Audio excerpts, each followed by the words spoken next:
இன்றைய வேத வசனம். கர்த்தர் தம்முடைய பரிசுத்த ஆலயத்தில் இருக்கிறார்.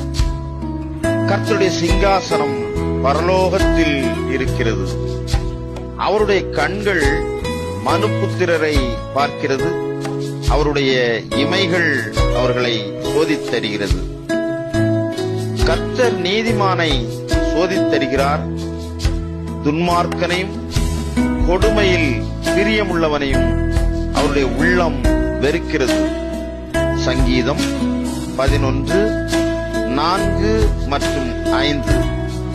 இந்த நாள் இனிமையான நாளாக உங்கள் வாழ்வில் அமைய இறை மைந்தன் இயேசுவின் இன்ப நாமத்தில் அன்பின் வாழ்த்துக்கள்.